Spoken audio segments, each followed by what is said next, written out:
Que o ministro de Portos e Aeroportos, o Silvio Costa Filho, disse que o presidente Lula deve se reunir com representantes de empresas aéreas para discutir formas de fortalecer o setor, que foi bastante afetado pela pandemia da Covid-19.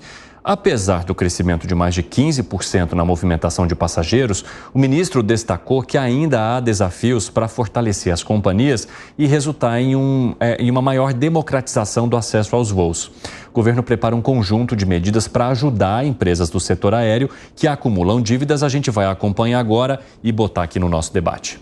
A ideia é que o presidente Lula possa receber as companhias aéreas para a gente poder, de fato, as companhias externarem as dificuldades inerentes ao seu dia a dia e a gente poder, de maneira coletiva, Ministério dos Esportes, Aeroportos, Ministério do Turismo, Embratur, todo o governo poder dar uma contribuição às companhias aéreas brasileiras que vem enfrentando problemas sérios no mundo.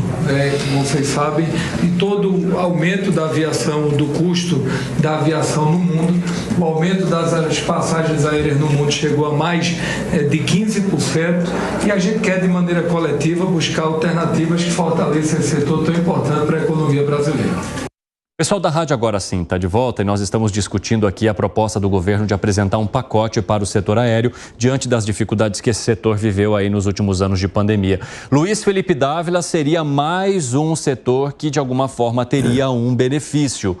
Como que você avalia isso? Mais um setor que teria benefício do governo. Agora, esse é um setor no mundo complicado, né? Eu não conheço uma empresa grande aérea que está bem financeiramente. Sempre tem problema. Então tem alguma coisa no modelo de negócio, porque não pode dizer que é um problema nacional. Esse é um problema mundial. É o custo leasing do avião, é o custo de querosene, é o custo de manutenção, é o custo de taxa de aeroporto.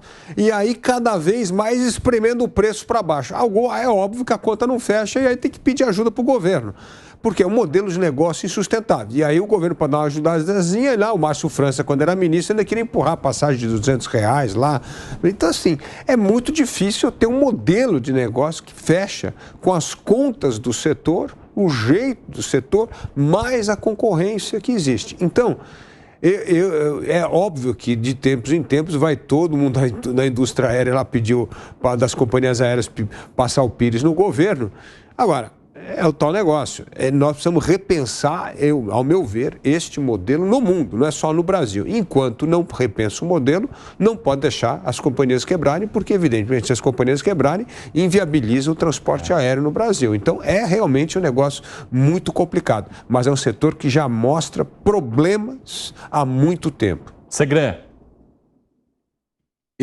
Perdão por minha ignorância, Evandro. O senhor que estava discursando é o ministro mesmo? Porque dava a sensação que era o representante das companhias aéreas pedindo ajuda do governo. Mencionava que os custos aumentaram. Desculpa, senhor ministro, o preço da passagem também. Você vai viajar hoje a qualquer lugar, te cobram um assento, a Coca-Cola, te cobram os snacks, te cobram absolutamente tudo. Então, é uma situação de transferência desses custos para o passageiro. Quer resolver? Eu tenho uma proposta. Faz a proposta de seus livres. Libera para que todas as empresas low cost possam vir. E aí você vai ter uma concorrência sem o risco que muito bem mencionava Dávila. Que alguma empresa, por exemplo, das grandes que hoje operam no Brasil, possa ter dificuldades e isso possa atrapalhar muito a passagem e a circulação de pessoas e de cargas. Lembrando também que a questão aérea se utiliza muito para carga. E essa carga, quando precisa ser rápida, a melhor forma seria o transporte aéreo. Mas não dava a sensação de ser um ministro. Parecia mais que ele estava justificando que o governo precisa dar ajuda para as companhias aéreas. O que não digo que não seja. Mas libera, deixa que empresas de fora venham concorrer aqui no Brasil e você vai ver como tudo melhora. E você, Piperno, avalia que o ministro acabou parecendo um representante do setor aéreo ali? Outro dia eu estava até conversando com um amigo que tem uma opinião muito parecida com a do Dávila. Ele falou, mas é engraçado, né? Porque são poucas as companhias, então teoricamente elas têm um mercado onde há pouca disputa concorrencial. Mas mesmo assim, mesmo sem ter essa concorrência toda, nenhuma delas consegue sobreviver bem. E no Ocidente todo, As do Oriente e tal, por outras razões talvez, mas aqui no Ocidente, né, a gente já viu grandes companhias europeias quebrarem, americanas, e fora isso, quem não quebrou está sempre em dificuldade, sempre demitindo, sempre pedindo ajudas aí aos seus respectivos governos. Aqui no Brasil, então, quase todas as grandonas do passado já quebraram, porque essas que estão aí hoje, elas são empresas relativamente novas, né? Até um pouquinho mais, só que também acabou depois mudando o seu controle, enfim, lá a partir do momento que se juntou com a empresa chilena. O fato é que não sei o que fazer. Eu acho que ninguém tem a fórmula mágica para esse setor. E tem uma outra coisa paradoxal aqui no Brasil. Não sei se é porque as autoridades gostam muito de gastar, os prefeitos também e tal. Todo mundo gosta de fazer aeroporto. Tem um monte de cidade que tem aeroporto e não tem voo comercial nenhum. Uhum. E sempre a gente vê prefeito anunciando, em breve vamos inaugurar um aeroporto aqui. Aí inaugura e não tem voo. Araçatuba, por exemplo, que é enfim, tem voo. Bauru também, no interior de São Paulo, passou por esse problema várias vezes. Tá cheio de aviãozinho. Um monte de companhia que se instala e depois não se mantém, porque não tem o volume necessário para ela poder fazer o trecho. Só tem voo para São Paulo e Campinas. Então. E mesmo assim acaba tendo problema. Agora o governo federal apresentou uma proposta aí de fazer um feirão de passagens agora nos próximos meses, oferecendo financiamentos por meio da Caixa Econômica Federal e do Banco do Brasil para que as pessoas paguem essas passagens e possam parcelar com juros mais baixos. Como é que vocês veem isso? Tá com água aqui. Feirão de passagens. Agora a água vai vir para cá.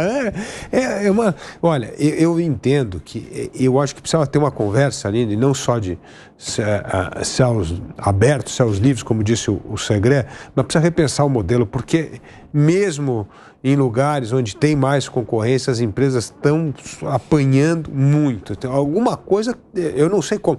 A meu ver, parece que quando começa o momento de troca das aeronaves, aí os leasing custam uma fortuna. Cada avião desse custa uma fortuna. E aí começa a entrar um leasing tão pesado que você não consegue fechar a conta.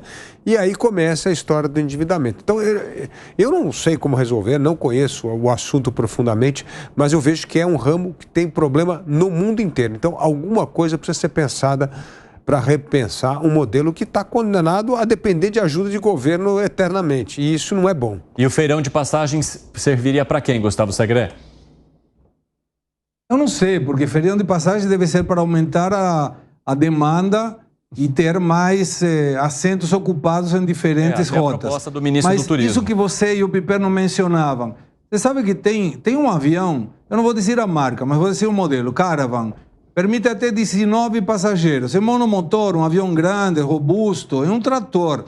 Esse avião poderia tranquilamente ser utilizado, sobretudo no interior do país, para que uma pessoa que mora em Bauru não tenha que ir ou a Campinas, ou a Guarulhos, ou a Congonhas, e possa utilizar um setor aéreo regional que vai possibilitar, entre outras coisas, que aumente a quantidade de empregos vinculados com um monte de comandantes que hoje não têm trabalho, um monte de pessoas de comissários de bordo que hoje não estão trabalhando e que poderia, inclusive, facilitar a vida das pessoas que estão nessas regiões. Eu acompanhei muito essa situação muitos anos atrás para a região de Santa Catarina, que tem muitas cidades com muitos habitantes, mas que não tem. Tendo aeroporto, como muito bem mencionava, deve ser um clichê, né? Vamos construir um aeroporto. E o aeroporto estava vazio, não tinha nada no aeroporto. E vários empresários, inclusive, compravam um avião entre todos para ir até Florianópolis, porque ficava do lado oeste. Isso também são políticas de Estado que daria um determinado resultado. Mas hoje, se você quer comprar uma passagem aérea, compra pelo valor da passagem em até 12 vezes sem juros. Então não entendo para que esse feirão cobrando juro mais barato quando hoje o juro é zero. Não tem lógica. Fala, Dávila. Não, mas isso já está acontecendo de alguma forma, viu, Segré? Já começa a ter uns pools de, vamos dizer assim, um Uber nessa área de ocupar espaço de avião privado, nos táxis aéreos, alugando, inclusive, para ir para vários lugares do interior, justamente onde não tem linha comercial, e até mesmo ponte aérea aqui, São Paulo, Rio, o uso de helicóptero, então é uma coisa que está acontecendo com muita frequência. Então isso já está acontecendo. O problema que eu digo é como ver as grandes companhias aéreas. Aí é que está o grande problema no Brasil e no mundo. Então eu acho que está aumentando a concorrência desses voos de táxi aéreo, mas eu acho que precisa resolver o problema das grandes empresas aéreas, e aí sim me parece um problema global e não só local. O Piperno levantou a mão também, o que você gostaria de acrescentar?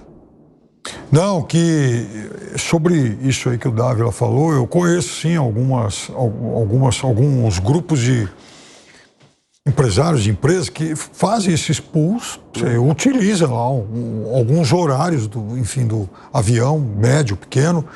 Então, até porque essas empresas começaram a se sentir prejudicadas também pelo aumento das passagens, né? Muitos que precisavam fazer essa ponte aérea para poder conversar com clientes ou fazer reuniões corporativas acabaram deixando, e isso impactou esse setor que aqui no Brasil era muito forte, né? Dessa questão das viagens corporativas e de agências e empresas que trabalham só para esse ramo. Por isso que eu acho que as empresas têm que começar a olhar, as empresas aéreas, olhar cada vez mais para esse segmento, porque esse é um público que pode preencher em algum momento a ociosidade de algumas aeronaves. Né? Agora, os preços ainda são muito elevados, né? Quando a gente fala desse serviço privado, Dávila. Certo, ainda são elevados. Mas o que eu digo é que ajuda a diluir os custos e isso financia os táxis aéreos, porque aí você consegue pagar o custo de voo e tal. Então, o problema hoje de avião é o número de voos obrigados que você precisa ter e algumas vezes o avião vazio, né? Você tem vários voos, aí de repente... Eu já peguei voos aí... Você pega Brasília, esse do que o segredo tá lá, no momento fora daquela corrida do todo mundo do Congresso Nacional, que eu vou de quinta à noite, você pode pegar avião aí 8 horas, 9 horas da noite, bem vazio, né? Então, assim, é um problema isso. E você é obrigado a voar. Você não pode dizer assim, não, se eu não tiver o número mínimo de passageiros, eu não decolo. Não existe isso. Tem os horários de saída e de retorno.